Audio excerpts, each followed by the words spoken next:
Hello. It is Rebecca Robbins from Mindshaper SLP. Do you guys remember? I don't know. I'm going to say it again. I went, hello. I can never tell if the live video started or not, but I was just about to say, does anyone remember the Seinfeld episode from back in the 90s where they used to give their stomachs a voice, and that was like the hello voice that Elaine and Jerry would have their stomachs talk to each other? If you remember, like, comment below and just say, like, I remember. You're not crazy, Rebecca. So hello, it is Rebecca here from Mindshaper SLP, and I am here today to talk to you all about how to use visual schedules with your kids. And stay tuned to the end where I have a special announcement for you. And let's just go ahead and dive right into today's content. So a visual schedule is, just in case you don't know, it is just a schedule that is visual, basically, and it can be used with pictures or with the written word. And I'm going to talk to you today about 3 different ways in which you can use the visual schedule with your child. But you can use it as just a schedule of their day, but there are other ways you can use it too. But basically, each thing on the schedule is represented either with the written word or a picture for the activity or the thing that is on the child's schedule. So each visual schedule, there are some components about using the visual schedule that are important. And one of them is how it is structured or formatted, because you want the visual schedule to be formatted in a way that the child can use the visual schedule as independently as possible. Because one of the benefits or features of a visual schedule, if you're using it as a guide for your child's schedule throughout the day, or also if you're using it to help teach your child how to learn to do an activity, then is that you want the child to be able to use it independently. So one of the goals of it is independence, although there are lots of other benefits that we're going to go over of using a visual schedule as well. When I worked at the school for children with autism in my career, it was so cute. All of the kids had their own little individual visual schedule, and they had their own little clipboards that were about yay big that they got to carry around with them. And we used picture cues. And there was a strip of Velcro that went down the middle, and they used icons for each lesson area that or the thing that was on the schedule, because sometimes it wasn't a lesson, sometimes it was lunch or a recess, but there was a picture icon that would go on that Velcro strip.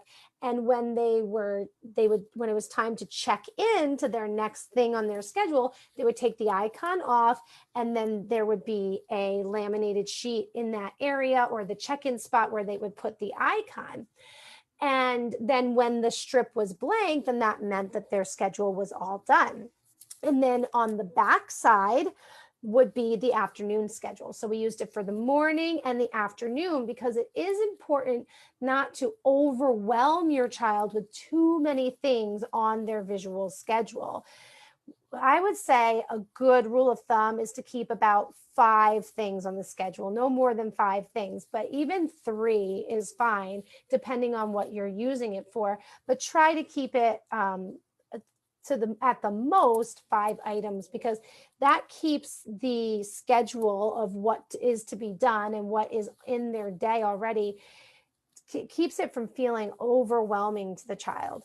So some of the benefits of using a visual schedule is that it helps your child transition better between activities, because your child knows what is coming next.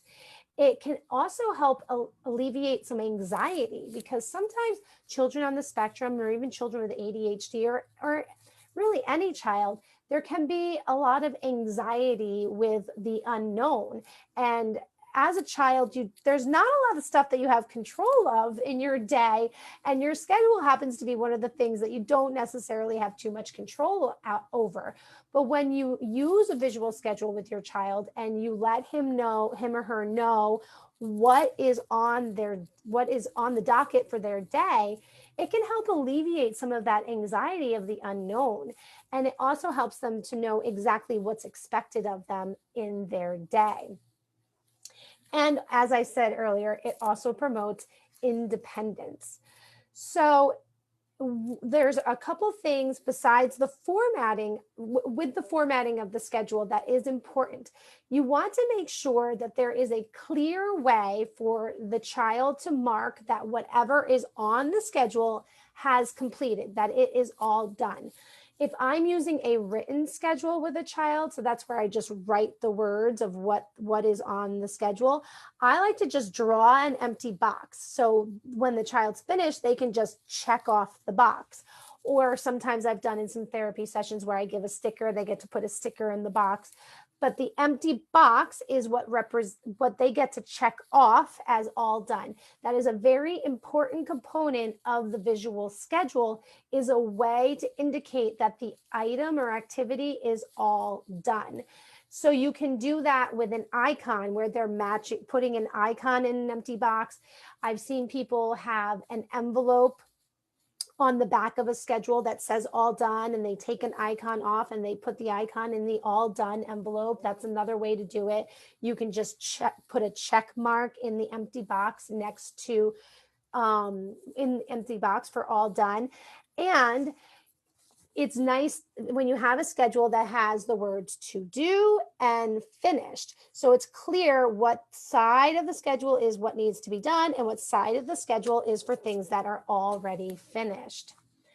When you are presenting the schedule to your child, it is very important that you go over the entire schedule first, so that your child knows exactly what is expected of them and what is on the schedule for that day or for that period of time that you're using the schedule for. That really helps the child have a clear picture of what is to come. Even if your child is nonverbal, or if your child has limited language abilities, even if their receptive language is limited, still do this with your child, because it really does still help them really know what is expected of them. So another little pro tip that I like to share, that a schedule really works best when the last thing on the schedule is something really motivating, or that the child really, really enjoys to participate in, because it gives the child something to look forward to. And you can also use it as a redirection strategy. So let's say, for example, on the schedule is the child's doing math right now. Let's just use like a school example. The child's doing math, and what's next is recess. And maybe the child is kind of fidgety, doesn't really want to participate. You can say, oh, look at your schedule. Look what's next. We have recess next. Yeah. So let's just do our best to pay attention to math. And then when we're all done, we get to go to recess. If you're at home, maybe you put like iPad time or something. So if it's like, say your child has to do homework, and then there's iPad time afterwards, like, okay, I know homework time is hard, but you can do it. We're almost done. And look, when you're all done, you get iPad time. So that really does help to redirect the child when they're having a hard time in whatever the activity is that they're participating in currently, to look forward to what comes next on the schedule. The other thing that visual schedules do for children on the spectrum is it kind of plays into their insistence on sameness and their proclivity towards structure and routine. If it's on the schedule, it's almost like they are more compelled to do it because it's written down, it's on the schedule, this is what needs to get done.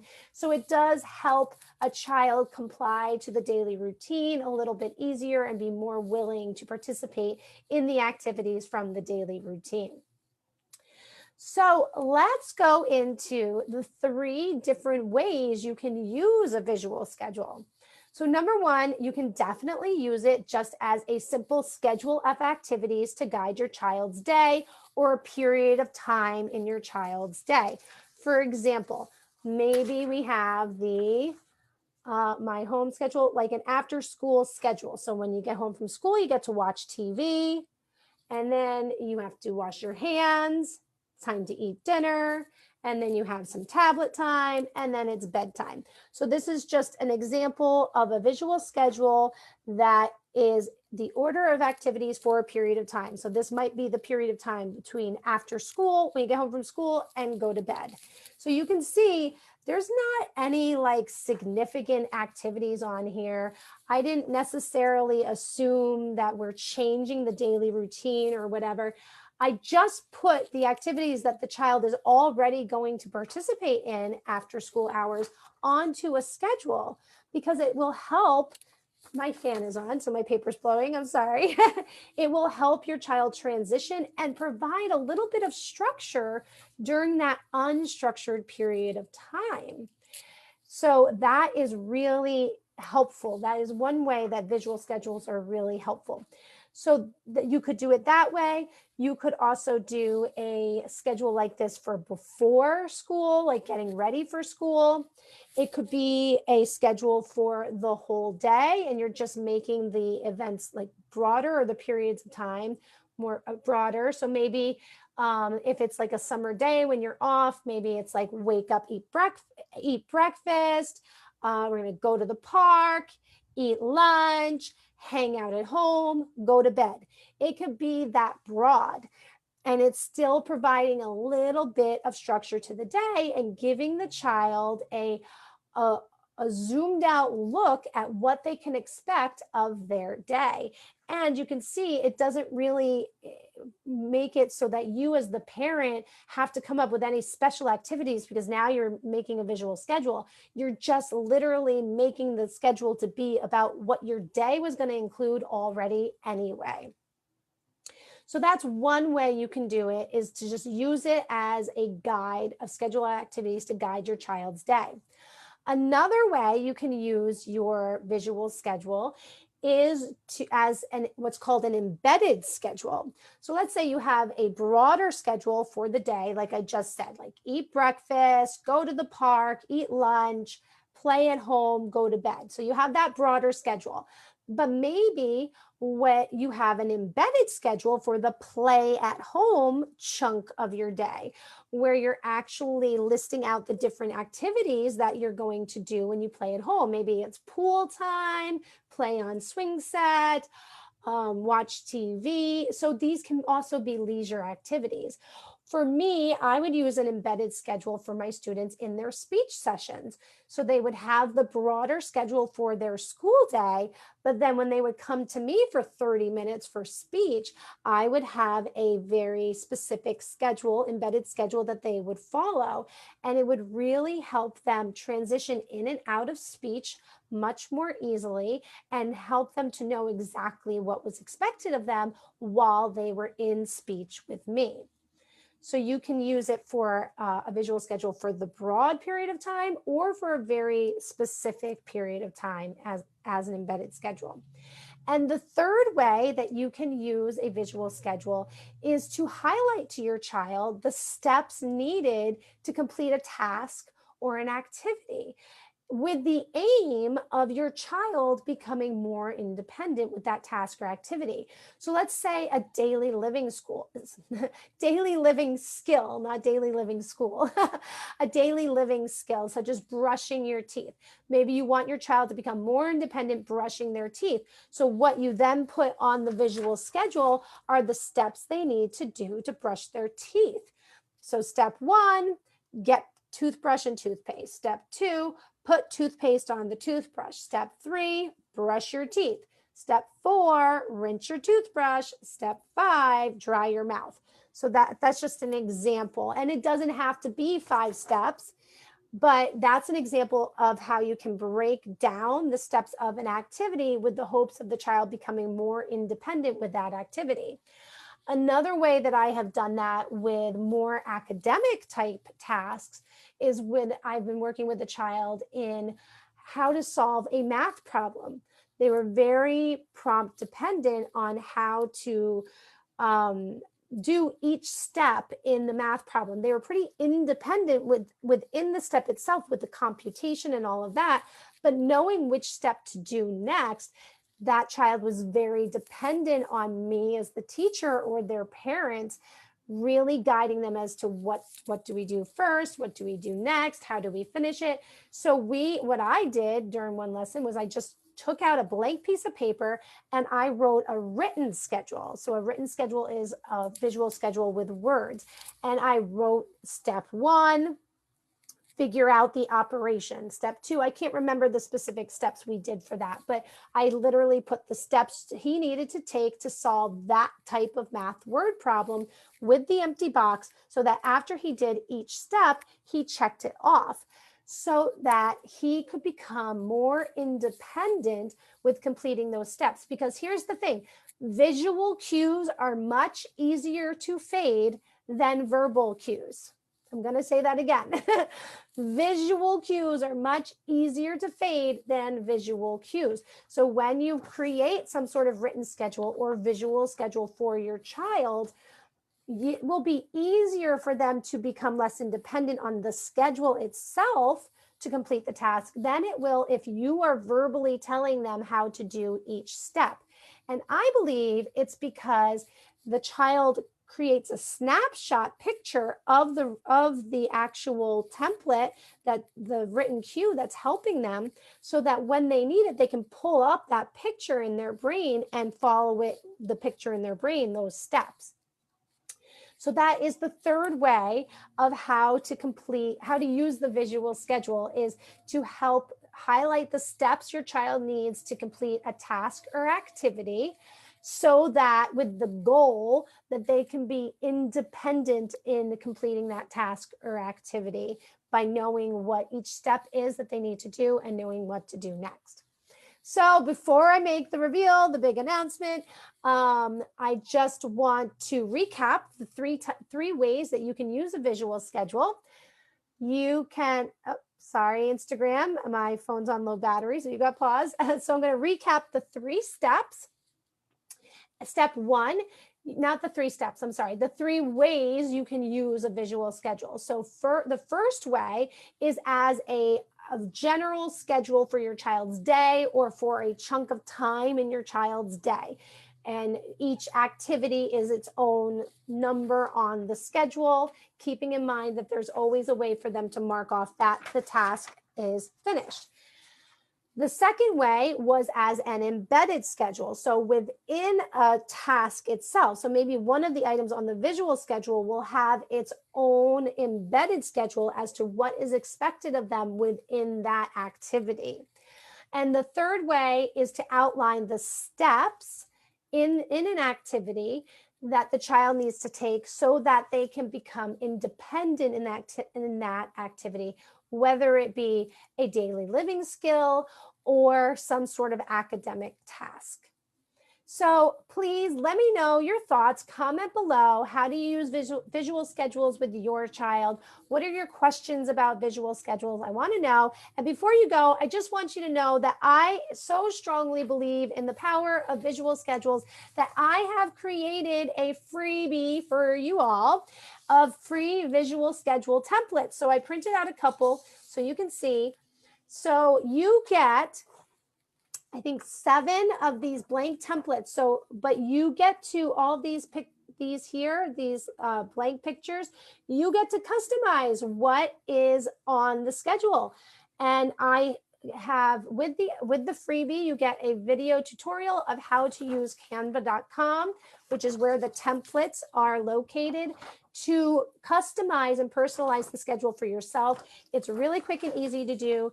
There's a schedule for each color in the rainbow, so you can pick the color that your child likes best. I have the blue and the pink one here, but there literally is red, orange, yellow, green, blue, indigo, and violet. so that you can choose which color your child likes. So it just makes the schedule that much more motivating for your child. I teach you how to create your own icons with this blank icon template. And if you want to just give visual schedules a try, you also get access to a sample schedule, the one I showed here today, which would be a general like after school schedule, if that works for you, with the icons that you can just print and go and use for yourself.